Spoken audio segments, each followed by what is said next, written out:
What's going on, guys? This is another episode here at Nolan's Pod. We finally made it to the end of the season. As I talked to you guys last week about that, the playoffs are here. The play-in is here tonight. We start the play-in. It's go time. Playoffs. Here we go. It's gonna be fun. The West finished out exactly how we thought the West would finish out. It was unpredictable and it was really close, and we didn't know what team was going to finish and what seeding. OKC finished as the 1 seed. We knew that last week. Houston finished as the 2 seed. We knew that last week. Lakers finished out as the 3 seed. We knew that last week. We didn't know who was going to be the 4 seed. We didn't know who was going to be the 5 seed. We didn't know who was going to be the 6 seed. We didn't know who was going to be 7 seed. We didn't know who was going to be 8 seed. We knew that Sacramento and Dallas was the 9th and 10 seeds. We didn't know, and all the other seeds, 4 through 8, we didn't know those seeds last week. All the other seeds we knew. All right, so let's get into it. The Warriors have a play-in tournament game because they lost against the Clippers. Had the Warriors won that game against the Clippers on Sunday, the Warriors would be in the playoffs, but instead they lost that game. That was a good game, by the way, hell of a game. But instead the Warriors lose that game, and they're in the play-in tournament, and they have to face Memphis, who they have had bad blood with over the years. So you know that's gonna be a game. The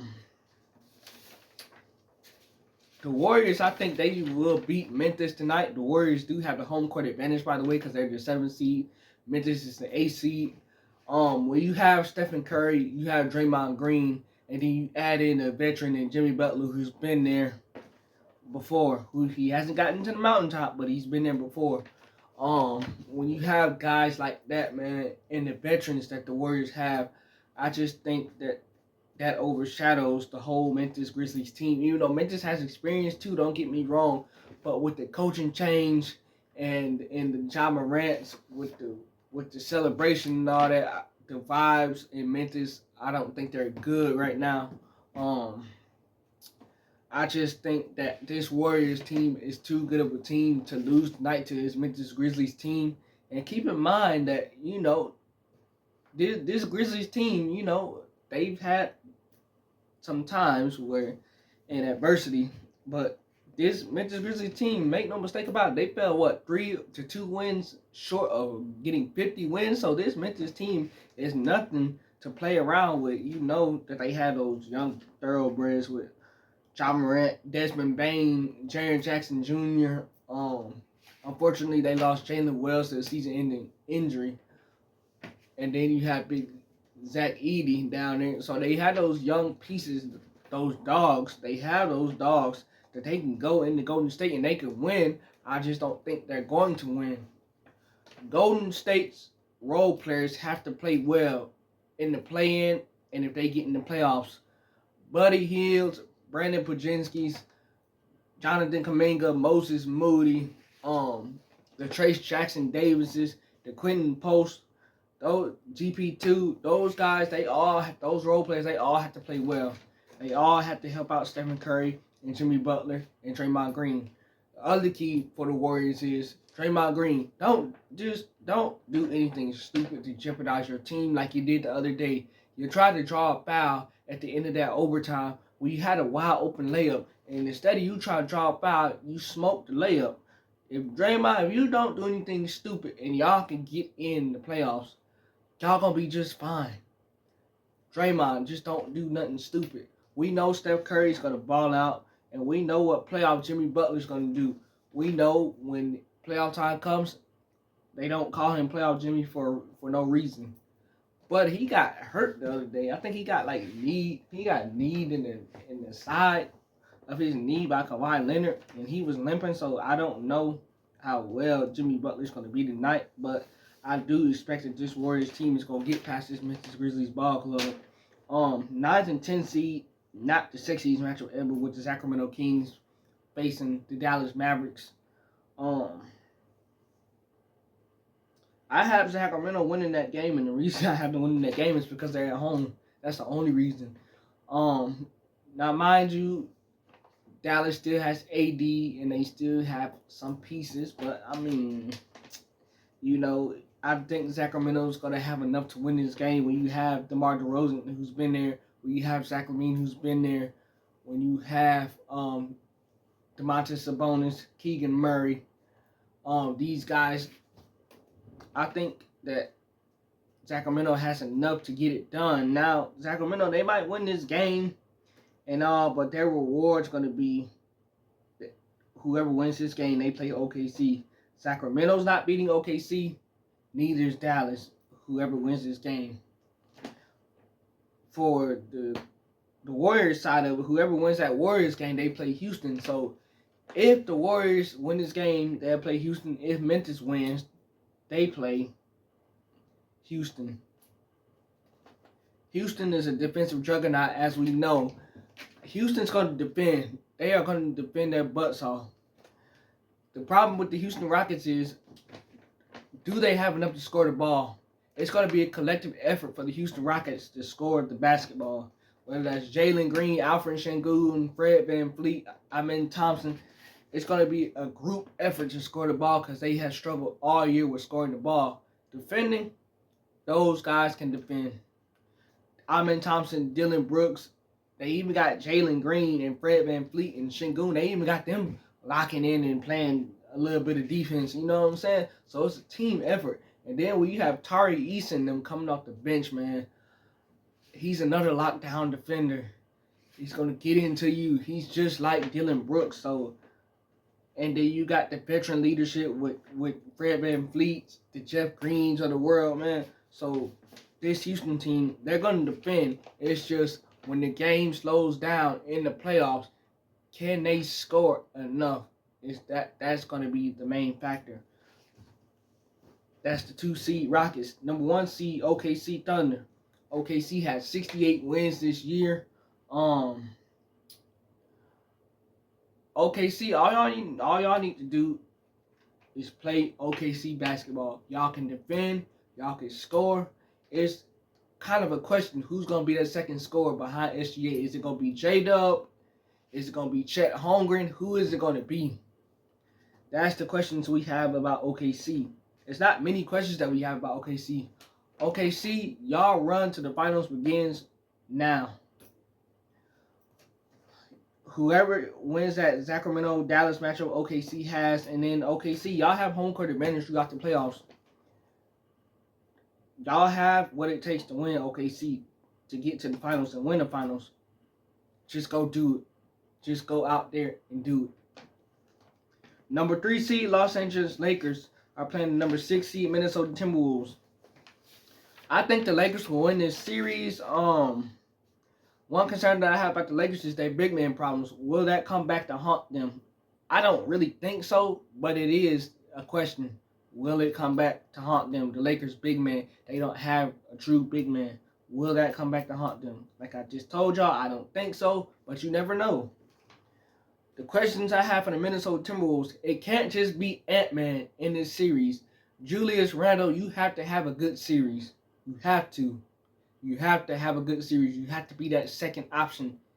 You have to have a good series, Julius Randle. Nas Reed, Dante DiVincenzo's of the world, the role players, Jaden McDaniels, y'all have to follow along with that too. Y'all have to have a good series also to help those guys too. But Julius Randle, you are the key in this series. Because Ant-Man, if he does not get any help, the Minnesota Timberwolves are in huge trouble, especially with not having Cat on the team. And will Rudy Gobert get played off the floor? In the past playoffs, in his days with Utah, he's gotten played off the floor because teams have went small, or they have exploited him by the jump shot, getting the jump shot off on him, and him not being able to protect the rim because teams have went small and they have exposed his perimeter defense. You see what Luka did to Rudy last year in that series when they played Dallas, and he got that game-winning three-point shot off on him. Rudy was exposed once again. Will Rudy Gobert get played off the floor?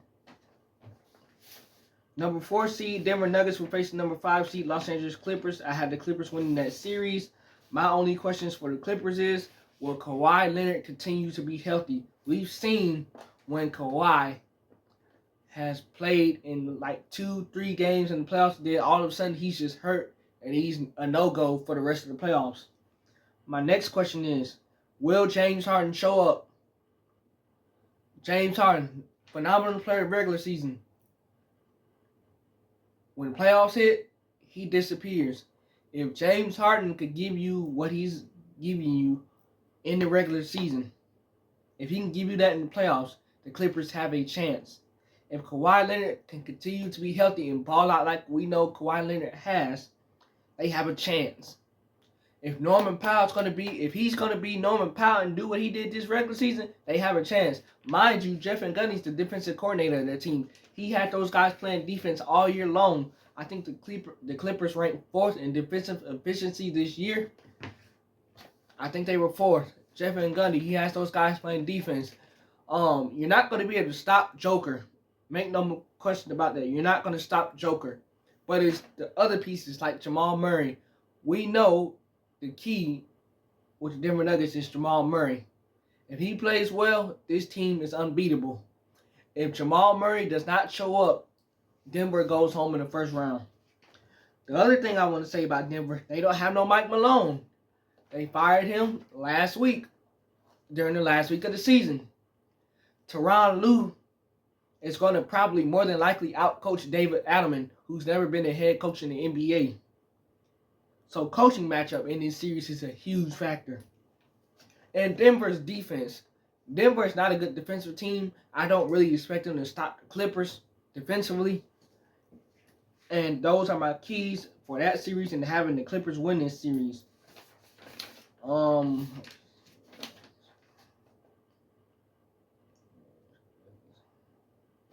right, now that we've talked about the West, let's transition to the East.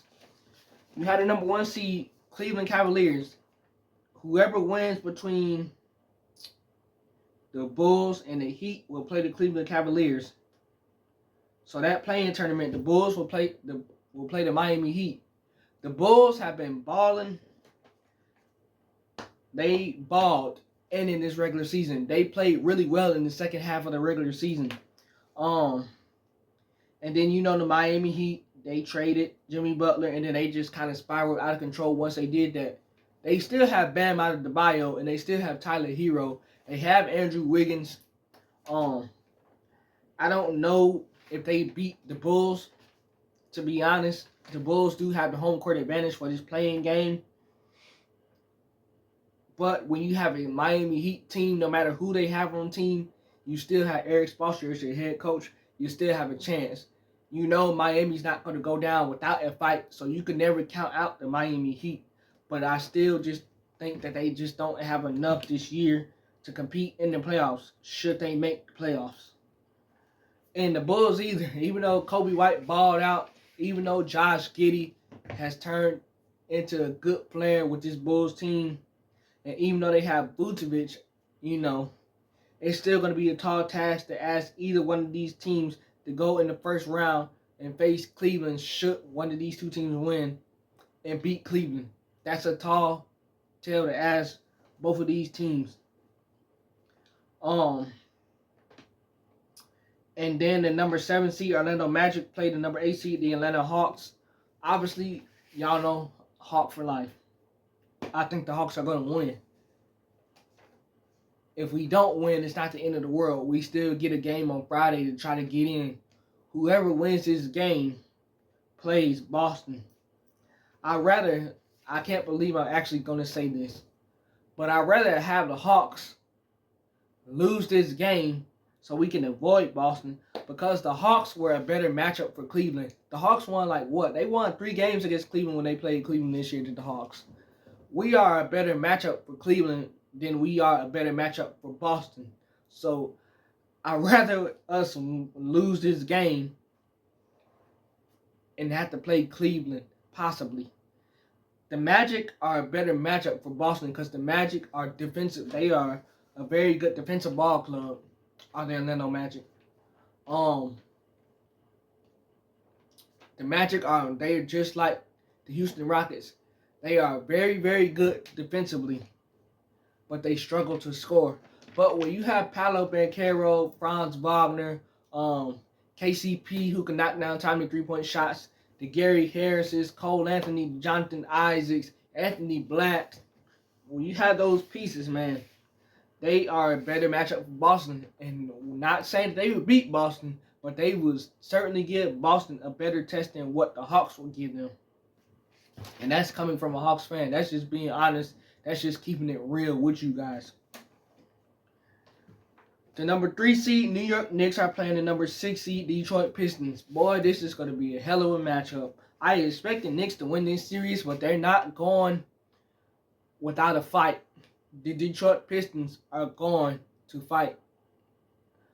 My only questions with the Detroit Pistons, you have to have somebody other than Cade Cunningham score. Whether that's going to be Tobias Harris, THJ, I don't know, Jalen Duren's not going to give you much scoring. Beef Stew's not going to give you much scoring. The bench guys are going to have to play really well off the bench for the Detroit Pistons. But a Tom Thibodeau team, they're going to take away Cade Cunningham. They're going to take him away. And the Detroit Pistons, who they're missing the most is Jaden Ivey.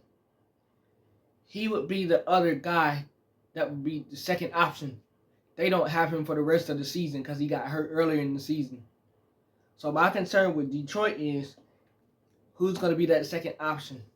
For the New York Knicks, they have enough firepower. Jalen Brunson, Cat, Mikal Bridges, OG.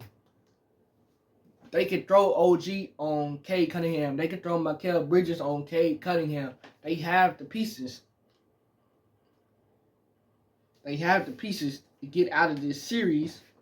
But the Knicks have not been a great defensive team this year. They just really haven't. This is a Tom Thibodeau team who is surprisingly just not a good defensive team this year for some reason. But they should have enough to get past Detroit. But Detroit is going to give them a test because J.B. Bickerstaff is going to have his squad ready. You have to give J.B. Bickerstaff and his staff a lot of credit for turning this Detroit Pistons team around. I just don't think that they're going to have enough to beat the Knicks. But they're certainly going to fight like hell, and it's not going to be an easy series. And if this series is extended to 6 or 7 games for the Knicks, if the Detroit somehow just can find a way to extend this series, the Knicks are in hella trouble. I'm just going to tell y'all like that. They're going to be in a lot of trouble. But the Knicks, I have my pick to win this series. Number 4 seed Indiana Pacers are going up against the number 5 seed Milwaukee Bucks. I have Indiana winning this series. The reason why, the Bucks don't have Damian Lillard. And if the Bucks don't have Damian Lillard, I can't count on Kyle Kuzma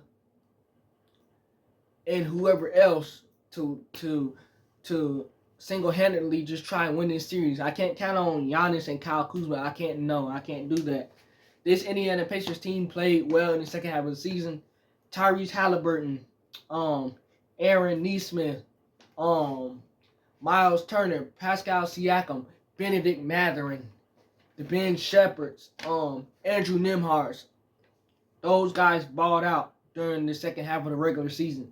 And we were concerned about them in the first half because this Indiana Pacers team struggled in the first half to just get going. And that second half of the season, they turned it around. This team likes to get up and down the floor, and I'm not sure that this Milwaukee team likes to run. They don't, and I'm not even sure about it. They don't like to run. This Milwaukee Bucks team does not like to run. This Indiana Pacers team does like to run. Milwaukee is old, and they cannot keep up with those young pieces that like to get up and down the floor. I'm telling you right now, Giannis cannot single-handedly do it by himself. Damian Lillard is not going to be available game 1 as far as we know right now. I don't know if he's going to be available down the road, but if he is, the Indiana Pacers still have this series because Damian is not in game shape and he's missed a few games. And to ask Damian Lillard to try and get 30 points in the playoff game when he hasn't played in a few weeks, that's a lot to ask for, even for a guy like Damian Lillard. And I just think that this Indiana Pacers team is much younger, much faster, and much hungrier than what this Milwaukee Bucks team is. And Indiana has the home court advantage.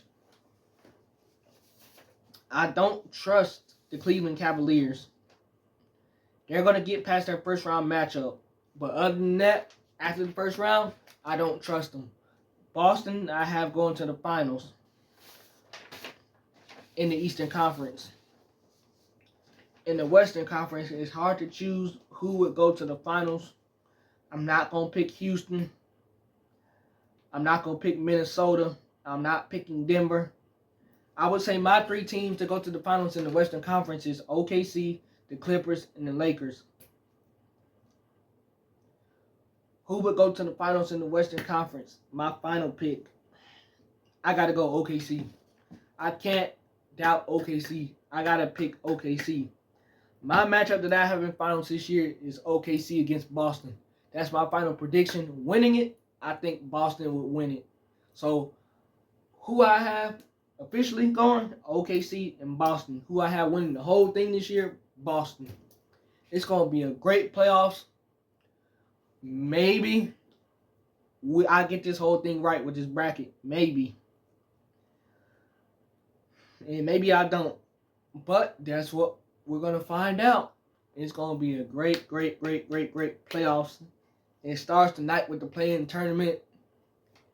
The physicality is going to be up there, man. And these referees are going to be letting a lot of things go. It's going to be a lot of fireworks. With that being said, that's all I have for you guys today. Let me know who you guys think is going to win the championship this year. Let me know how you think these playoff rounds are going to go.